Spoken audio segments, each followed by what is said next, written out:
গরু মাংসের কিমা আছে, এটা একদম কিমা করে পানি ঝরিয়ে রাখা হয়েছে। আর পেঁয়াজ বেরেস্তা করা আছে, আদা রসুন বেরেস্তা পড়বে হবে না। হ্যাঁ, তা কি হয়, এটা জাস্ট লাস্টের দিকে দেবো আমি বেরেস্তাটা। উফ, কি ভালোই না হয়েছে গো। এইবার আমাদের এটা কমপ্লিট। এটাতে কোনো তেল দেবে না, না মাখানোর সময়? না, কোনো দরকার নেই, ড্রাই থাকবে। কাকু এখান থেকেই খেয়ে ফেলবো। না না, আমি এটা দেবো না।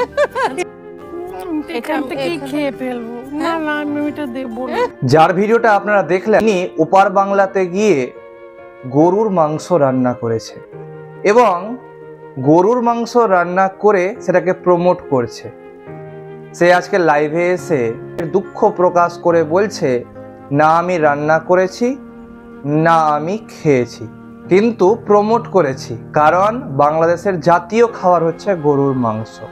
সেই জন্য আমি ব্রাহ্মণ ঘরের মেয়ে হয়ে কি করেছি, না গরুর মাংস প্রমোট করেছি। ধিক্কার জানাই।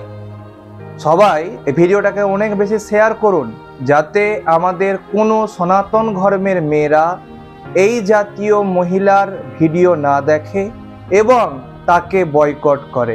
সব হচ্ছে সেকুলার হিন্দু, মানে এরা সমস্ত ধর্মকে এক মনে করে, কিন্তু জানে না যে সেই বাংলাদেশে হিন্দুদের উপরে কেমন অত্যাচার হচ্ছে। আর সেই বাংলাদেশে গিয়ে সে কি করছে, না গরুর মাংসের প্রচার করছে, প্রমোট করছে গরুর মাংসকে। সে ব্রাহ্মণ ঘরের সন্তান, ব্রাহ্মণ ঘরের বউ, কিন্তু তার বিন্দু মাত্র লজ্জা নেই যে আমি কি করছি না করছি, এই করার ফলে আমার কি অবস্থাটা হবে, সেটা একবারও সে কিন্তু ভাবছে না। সে লাইভে এসে একবারও ক্ষমা চাইলো না যে আমার ভুল হয়েছে।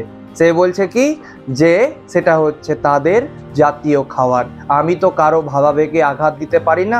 আপনি যে সনাতনী, আপনি তো নিজের কথাটা একবার ভাবতেন যে এই ভিডিওটা যখন পাবলিশড হবে তখন মানুষ কেমন নিবে।